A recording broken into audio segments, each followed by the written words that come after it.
We are back on Morning Line. Thanks for joining us. Our guest is John Harris with the Tennessee Firearms Association. Taking your calls at 737-7587. Do you want to take a gun with you to the Titans game or to a Predators game? Or do you carry weapons? And what do you think? And are you clear on the laws? Because I think John's made it clear it's hard to figure some of those out right now. It's so ambiguous. Let's take a call from Ross, who waited through the break. Ross, good morning. Nick, how you guys doing today? Hey, Ross, what's on your mind? Hey, I really appreciate the way you guys have been touching on this.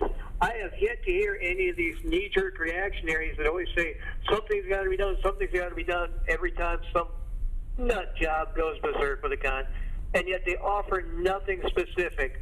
My initial reaction is, ask these people, what would you have done that can guarantee nobody ever gets harmed, and yet you don't stomp on people's rights? And they have no answer. I mean, so long as you're going to kick God out of the public school systems and the divorce rate's on the rise and more kids are being brought up in single-parent homes without a positive male role model in their lives, we're going to have more crime, we're going to have more violence, we're going to have more people that we need to defend ourselves against. John, I forget his last name, he is a university professor in Chicago. He wrote a book a few years back, you probably read it, More Guns, Less Crime. That sums up exactly a very thorough, extensive study he had done nationwide of all sorts of different police agencies. And it says plainly that more guns equal less crime.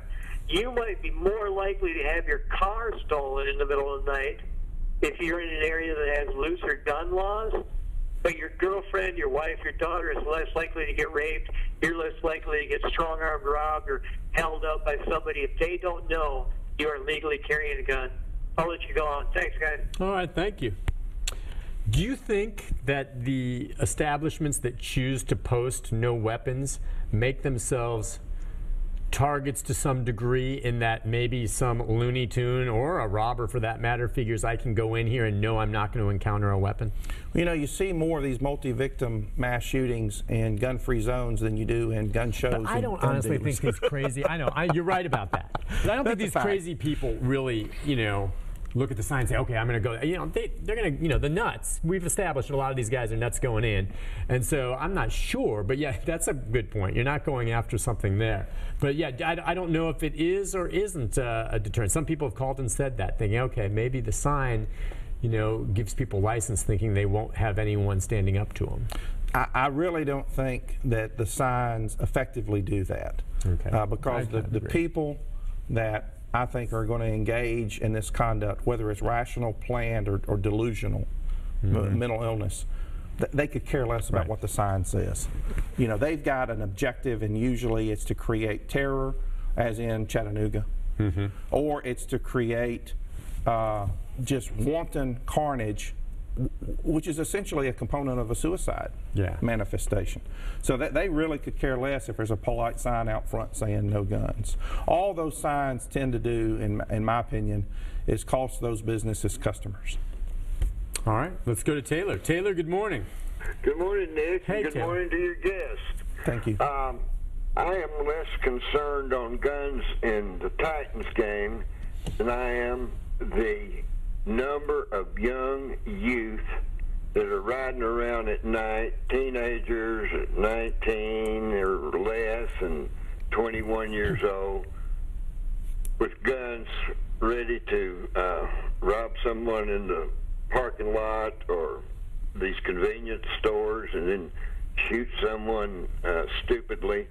And I'd like to see one control more so is we have laws that, curfew laws that tell them they can't be out after certain hours. I think the big problem is doing something about these youngsters that are carrying guns, and certainly not with permits, but dad's gun, grandpa's gun, or somebody's stolen gun. And I think without trampling on everybody else's rights, there could be some more serious laws for folks maybe 21 or younger possessing any kind of gun, especially after dark. I think you could even write a law between 8 p.m. and 6 a.m. that it would become a serious crime if you're underage and or in possession of a gun. Making it more of a serious. All right, what is it right now for youngsters with weapons? The penalties. I mean, there's plenty of young kids with their fathers and mothers being trained to handle a weapon responsibly. But what do you think of what Taylor's suggesting there? Well, what Taylor's suggesting is already in the Tennessee statutes. It's 3917, 1324. And we have an enhanced penalty statute if someone is caught using a firearm, possessing a firearm, in the commission, furtherance, or escape from a dangerous, violent felony. Okay. And so we've already got it on the books, and we told them when they passed it, it said you're really not going to stop anything putting this law on the books, because criminals and that segment of the population that he's talking about do not regulate their activities based upon what's in the code. Yeah. You know, it's a calculus for them. Am I likely to get caught, or does this further an interest that I'm going to pursue? And if I get caught, what's the consequence of it? Yeah. They don't make the decision to carry the gun or not carry the gun on what the law says. It's a probability of getting caught. No, and most of them think they're not going to get caught. When he talked about young people with weapons, I did think of this very tragic case you may have seen in the news, and we learned yesterday that 15-year-old in Rutherford County that was on the football team there. I think it's at Siegel High School, and he somehow accidentally shot himself in the head. And if he didn't shoot himself, it's under investigation, but he was at his home, and he was found with a bullet wound to the head, and I think a weapon was found in the house there. And law enforcement says there's no indication of foul play. They do not believe this was a suicide. So they're still looking into what happened here. But it sounds to me, based on who I've talked to, that this is just a very, very tragic accident. Right now, the big question is, where did this kid get the gun from, or who had the gun, along those lines. And you see that. It sounds like an accident. Accidents happen. And the problem, John, with guns when an accident happens is someone, sometimes can die. As opposed to if I have an accident with a brick that I drop on my foot. Of course, I could hit you in the head with a brick and it might kill you. You could have an accident with a car. Lots of people die. That's true. And we too, turn kids loose at as young as 14 with cars. Oh, yeah. Young people drive. But I'm just saying, it's just very tragic, and we don't know how the gun got there. Well, and that's an issue that we've talked about within the Tennessee Firearms with a few legislators, and unfortunately, we don't get a lot of support for this proposition, but we've actually talked with them about, let's put it as part of the school curriculum, not Common Core, because we think that's a separate issue, but just part of the general curriculum. We teach health education. We teach some sex education in schools, middle school and high school. Let's start teaching, accept the fact that guns are in society and are in the home, and unfortunately there's a lot of people that own guns that don't get training on them or safety awareness. Let's start teaching the kids, maybe it's an hour class, it doesn't have to be an entire course, in the school system, like we do driver's training, that these things are dangerous, and if you find one, here's the proper way to handle it. And you really shouldn't be handling it without adult supervision anyhow. Yeah, but they know how. They play video games. There's a big difference. Yeah. You're not kidding. Like I said, my son plays some of these games. We try to limit which ones and how violent, but he plays them, and he knows a lot about weapons now. I told you this once before. I mean, a lot of these games have he'll spout them off. Now, he doesn't have them, and I think he's in a good place with how it all plays out. Boy, he knows his guns now. Oh, yeah? Yeah. Holy cow. I'll give you an example. But he also understands the games are completely different than real life. My children started shooting very young, hunting and knowing the consequences, real life consequences of the damage they can do. Yeah. And I've got a nephew and two nieces, ages 4, 6, and 8, and I've taken them shooting. Even the 4-year-old knows how to shoot, but she knows it's not her toy. Yeah. It's something you only do with your uncle or your father or your mother. And you teach the kids young enough, just like lawnmowers, that they're tools and they're not toys.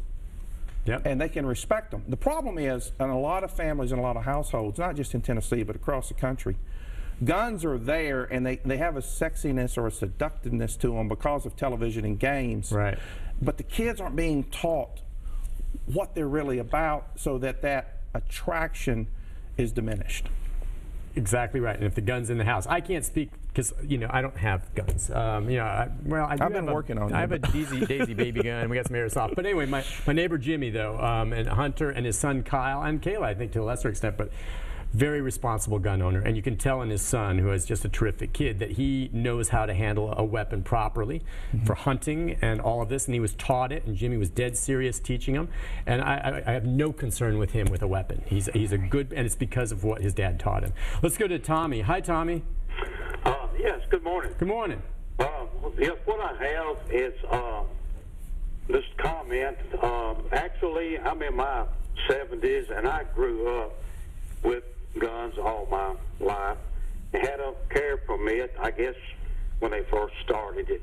But when I leave my house, I'm not really concerned ever about actually being shot by someone, because actually what I'm concerned about is maybe being killed by a drunk driver or someone on a cell phone. I don't know how many times I've almost encountered head-on collision because somebody is talking on a cell phone and then they have to whip it back over. And, I mean, I understand people are nervous a lot of times about guns. And right now, I mean, I very seldom ever carry mine, but I'm confused on all these laws now. In other words, if I was out, say my wife and myself was out and just riding around or something, and we decided to ride through a park, am I allowed to have this gun in the park or not? I mean, I'm confused on all these laws now. But anyway, I appreciate your program. Yeah, thank you for your call. And you're not alone, my friend. No, it's a very complicated problem. And he makes a great point. If you look at the statistics, you're really more likely, as just someone out in public, to be seriously injured or killed because of an alcohol or an automobile incident than a firearms incident. It's a fact. You know, we see it every day in the news. You know, there was, it looked like just this morning, Channel 5 was reporting that yesterday there was a lady that was maybe texting or something that ended up in a fatality on the interstate and killed someone else, I think, because she crossed the median and hit another car. It happens constantly, and that's a much greater risk. But, you know, our government has made an intentional calculus that that's an acceptable risk. That will tolerate a certain level of well, it's illegal to text and drive. It is. Yeah. But it, you know, there's an acceptable risk because they could pass a law that says, you know, your cars have to have some mechanism that disables your phone. You know, they could go with technology to the point that you couldn't do it.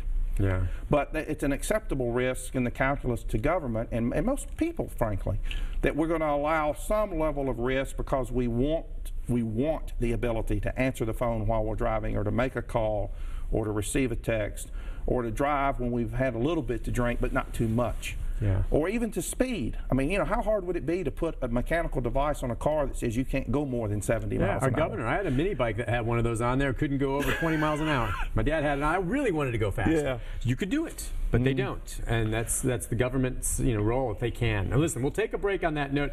Our final segment with John Harris right after this. Stay with us.